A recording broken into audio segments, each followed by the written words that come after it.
ಇನ್ನು ಈಗಂತೂ ಲಕ್ಕುಂಡಿಯದ್ದೇ ಸುದ್ದಿ. ಲಕ್ಕುಂಡಿಯಲ್ಲಿ ಎಲ್ಲಾಗದ್ರೂ ಚಿನ್ನ ಸಿಕ್ಕೇ ಸಿಗುತ್ತೆ. ದೊಡ್ಡ ಪ್ರಮಾಣದ ನಿಧಿಗಳು ಲಕ್ಕುಂಡಿಯಲ್ಲಿವೆ. ಹೀಗಂತ 78 ವರ್ಷದ ಚಂದ್ರಶೇಖರಯ್ಯ ವಸ್ತ್ರದ ಟಿವಿ9 ಬಳಿ ಹೇಳ್ಕೊಂಡಿದ್ದಾರೆ. ರಾಜರ ಕಾಲದಲ್ಲಿ ಲಕ್ಕುಂಡಿಯಲ್ಲಿ ಟಂಕಸಾಲೆ ಇತ್ತು. 2,500 ಮನೆಗಳಿರುವಂತಹ ದೊಡ್ಡ ಗ್ರಾಮ ಆಗಿತ್ತು ಲಕ್ಕುಂಡಿ. ಅಲ್ಲಿನ ಮನೆಗಳಲ್ಲಿ ಬಂಗಾರದಿಂದ ನಾಣ್ಯ ಅಚ್ಚು ಹಾಕಿಸ್ತಾ ಇದ್ರು ಅಂತ ಮಾತನಾಡಿದ್ದಾರೆ. ನಾವು ಪ್ರತಿನಿಧಿ ಅಲ್ಲಿನ ಮಂದಿಯನ್ನು ಮಾತನಾಡಿಸಿದ್ದಾರೆ. ಏನ್ ಹೇಳಿದ್ದಾರೆ ಕೇಳೋಣ. ನಮ್ಮ ಜೊತೆ ಅದ ಊರಿನ ಹಿರಿಯರಿದ್ದಾರೆ, ನೋಡೋಣ. ಅಜ್ಜಾರ, ಇದು ವಿರೂಪಾಕ್ಷೇಶ್ವರ ದೇವಸ್ಥಾನ. ಈ ಒಂದು ವಿರೂಪಾಕ್ಷೇಶ್ವರ ದೇವಸ್ಥಾನದ ಮುಂದೆ ಹಿಂದೆ ಅಕ್ಕಪಕ್ಕ ಏನೆಲ್ಲ ಇದ್ದು? ಇದು 86ದಾಗ ನಾವು ಇದನ್ನು ಉತ್ಖನನ ಮಾಡಿದ್ವಿ.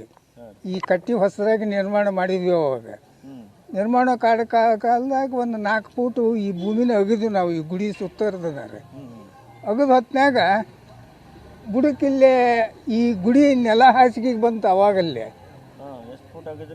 4 ಫೂಟ್ ರೀ.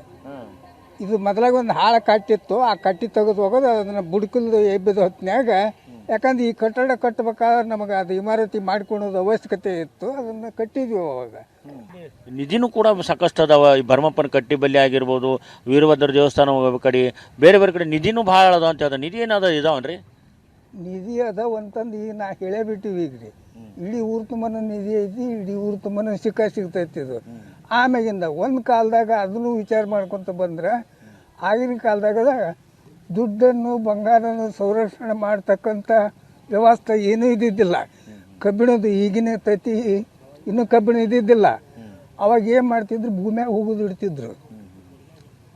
ಒಬ್ಬ ಯಾವನರಿದ್ದ ಭೂಮಿಯಾಗ ಹೋಗೋದು ಇಟ್ಟಿದ್ನ, ಅವ ಸತ್ತು ಹೋದ್ರೆ ಮುಗೀತದ. ಅದು ಮುಂದೆ ಯಾವ್ದಾರ ಒಂದು ಪೀಳಿ ಅದನ್ನು ಉತ್ಕತ್ಕೊಂಡು ಮಾಡೋದ್ನಾಗ ಅವು ಸಿಕ್ತಪ್ಪ ಅಂದ್ರೆ ಅವಾಗ ಬಂಗಾರ ಸಿಕ್ತಿ. ಒಟ್ಟಾರೆ ಲಕ್ಕುಂಡಿ ಏನು ಸಂಪೂರ್ಣ ಶಿಫ್ಟ್ ಮಾಡಿ ಏನು ಉತ್ಖನನ ಮಾಡ್ಬೇಕಂತೀರಿ ನೀವು ಹಿರಿಯರಾಗಿ? ಹೌದೌದು. ಇದನ್ನ ಆಗಲ್ಲಿ ನಿಮಗೆ ಹೇಳಿದ್ನಲ್ಲ, ವಾರಣಾಸಿ ಒಳಗೆ ಮಾಡಿದಂಗೆ ಇಲ್ಲಿ ಎಲ್ಲ ರೀತಿಯಿಂದ ಸವಲತ್ತು ಕೊಟ್ಟು ಅವರಿಗೆ ಮೊದಲಾಗ ಜಮೀನು ಖರೀದಿ ಮಾಡಿ ಅವನ ಪ್ಲಾಟ್ ಮಾಡಿಕೊಂಡು ಅವರಿಗೆ ಜನರಿಗೆ ಕೊಟ್ಟನಪ್ಪ ಅಂತಂದ್ರೆ ಯಾರು ಹೋಗ್ತಾರ. ಈ ಕೆಲಸ ಯಾರಿಂದ ಸಾಧ್ಯ ಅಂತೀರಿ? ಇದು ರಾಜ್ಯ ಸರ್ಕಾರ ಕೇಂದ್ರ ಸರ್ಕಾರ ಎರಡೂ ಮಾಡ್ಬೇಕಿದ್ರೆ ಒಬ್ಬರಿಗೆ ಆಗೋದಿಲ್ಲ ಇದ್ರಿ. ಯಾಕಂದ್ರೆ ದೊಡ್ಡ ಪ್ರಮಾಣ ದುಡ್ಡು ಇದ್ರಿ. ಆಮೇಲೆ ಗ್ರಾಮನೂ ದೊಡ್ಡದೈತಿ. ಇಲ್ಲಿ ಒಂದು 3,000 ಮೇಲ್ಪಟ್ಟು ಮನೆ ಹಾಕವು.